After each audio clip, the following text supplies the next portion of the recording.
ছাত্ৰ-ছাত্ৰীসকল আমি আজি আলোচনা কৰিব ওলাইছো কাৰেক্ট টেন্স হাইস্কুল শিক্ষান্ত পৰীক্ষাত 1995 চনৰ পৰা এতিয়ালৈ যিমানখিনি কাৰেক্ট টেন্স আহিছিলে সেইখিনি আমি আজি আলোচনা কৰিম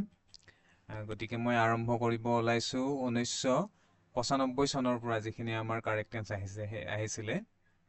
আমি তাৰ পৰা আৰম্ভ কৰিম যে প্ৰথম মই আৰম্ভ কৰিছো 1995 number 1 he left for Europe last Friday যে এই বাক্যটোত আমি চাব লাগিব যে বাক্যটো কোনটো সময়ৰ গতিকে আমি ইয়াত সময়টো যেহেতু লাষ্ট ফ্ৰাইডে অৰ্থাৎ যোৱা শুক্ৰবাৰে গতিকে যোৱা শুক্ৰবাৰে হোৱা কামটো নিশ্চয় অতীত কালৰ হ'ব যে পাষ্ট ইনডিফিনিট টেন্সৰ গতিকে যিকোনো বাক্য যদি লাষ্ট থাকে last year last Friday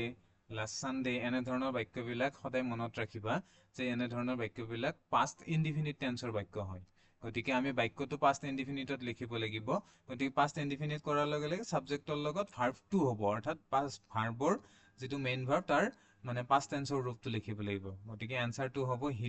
left for Europe of last Friday এটো শুদ্ধ উত্তৰ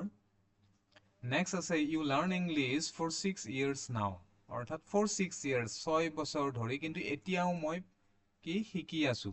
গতিকে সময়টো এনেকুৱা যে অতীতত আৰম্ভ হৈছিল কিন্তু বৰ্তমানো এই কাৰ্যটো চলি আছে গতিকে এনে ধৰণৰ বাক্যবিলাক যে অতীতত আৰম্ভ হৈ বৰ্তমানলৈ চলি থকা বাক্যবিলাক আমি বুজাবলৈ সচৰাচৰ প্ৰেজেন্ট পাৰফেক্ট কন্টিনিউয়াস টেন্স আমি ব্যৱহাৰ কৰো গতিকে ইয়াতো প্ৰেজেন্ট পাৰফেক্ট কন্টিনিউয়াস টেন্সই হ'ব যে you have been learning English for 6 years now যে তুমি যোৱা 6 বছৰ ধৰি এতিয়ালৈকে ইংৰাজী শিকি আছা তাৰ পিছত আছে he went out after he locked the door যে এনে ধৰণৰ বাক্য সচৰাচৰ HSLC এক্সাম বিলাকত আহি থাকে আৰু এই বাক্যটোৰ আমি চাবলগীয়া কথা হ'ল যে ইয়াত দুটা পাৰ্ট থাকে যদি ইয়াত আফটাৰ বা বিফৰ বুলি এটা শব্দ থাকে তেতিয়াহলে তাত এটা কাম এটা বেলেগ এটা সময়ত প্ৰথমতে হ'ব আৰু এটা কাম পিছত হ'ব গতিকে আমি চাব লাগিব ইয়াৰে এই দুটা বাক্যৰ মানে কোনটো আগতে হৈছে ইয়াত কৈছে he went out তেওঁ বাহিৰলৈ ওলাই আহিছিল after he locked the door অৰ্থাৎ তেওঁ দৰজাখন বন্ধ কৰাৰ পিছত তেওঁ ঘৰৰ বাহিৰলৈ ওলাই আহিছিল গতিকে প্ৰথমতে কোনটো কাম হৈছিল he locked the তেওঁ দৰজাখন আগতে বন্ধ কৰিছিল তাৰ পিছত তেওঁ ওলাই আহিছিল গতিকে দৰজাখন বন্ধ কৰা কামটো যেহেতু আগতে হৈছিল গতিকে এই বাক্যটোৰ ক্ষেত্ৰত আমি মনত ৰাখিব লাগিব যে এনে ধৰণৰ বাক্যবিলাকত সদায় past perfect tense হয় আৰু পিছত হোৱা বাক্যটোত past indefinite tense হয় আৰু সেই কাৰণে ইয়াত past indefinite কাৰণে he went out বুলি দিয়া অলৰেডি দিয়া আছে আমাৰ গতিকে পিছৰ বাক্যটোত কি হ'ব past perfect tense হ'ব গতিকে he had locked the door এটো মনত ৰাখিবা আৰু এটো খুব সঘনাই আহি থাকে এই প্ৰশ্নটো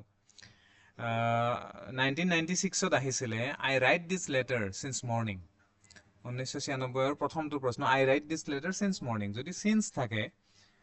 since মানে হল পৰা since morning মানে ৰাতিপুৱাৰ পৰা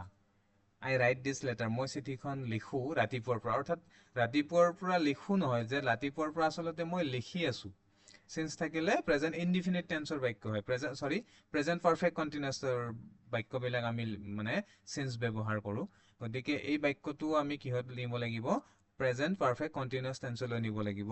সেই কাৰণে আনসাৰটো হ'ব I have been writing this letter since morning গতিকে I have been to কি হ'ল যে প্ৰেজেন্ট পাৰফেক্ট কন্টিনিউয়াস টেন্সত সদায় সাবজেক্টৰ লগত have বা has আহে তাৰ পিছত বি ভাৰ্বৰ পাষ্ট পাৰ্টিসিপলৰ ৰূপ been আহিব তাৰ পিছত মেইন ভাৰ্বৰ লগত ing আহে তোমালোকে নিশ্চয় জানা গতিকে বাক্যটোৰ এনসাৰটো হ'ব we have been writing this letter since morning you fail unless you work hard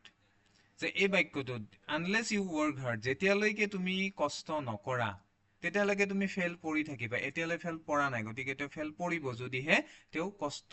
নকৰে গতিকে যেহেতু পৰা নাই বা পৰিব এটো ভৱিষ্যতৰ বাক্য গতিকে ইয়াতে আমি লিখিব লাগিব you will fail তুমি ফেল কৰিবা যেতিয়ালৈকে তুমি মানে বেছিকৈ কষ্ট নকৰা unless you work harder গতিকে শুদ্ধ উত্তৰ এটো তাৰ পিছত number C I have not seen him since we leave school যে মই I have not seen him মই তেওঁক দেখা নাই কেতিয়াৰ পৰা দেখা নাই যেতিয়াৰ পৰা মই স্কুল এৰিছিলো অৰ্থাৎ পিছৰ বাক্যটো আমি গম পাব লাগিব এটো স্কুল এৰিছিলো অৰ্থাৎ we left the school গতিকে past indefinite হৈছিল যেতিয়াৰ পৰা মই স্কুল এৰিছিলো তেতিয়াৰ পৰা মই তেওঁক দেখা নাই গতিকে স্কুল এৰিছিলো এই পাৰ্টটো হ'ব পাষ্ট ইনডিফিনিট গতিকে এইখিনি ঠিকই আছে I have not seen him since we left school এতে লিভৰ পৰা আমি কি যেহেতু পাষ্ট ইনডিফিনিট হ'ব সেইকাৰণে আমি কি কৰি দিলো ইয়াক পাষ্ট ইনডিফিনিট লৈ আহিলো লেফট কৰি দিলো গতিকে আজি আমি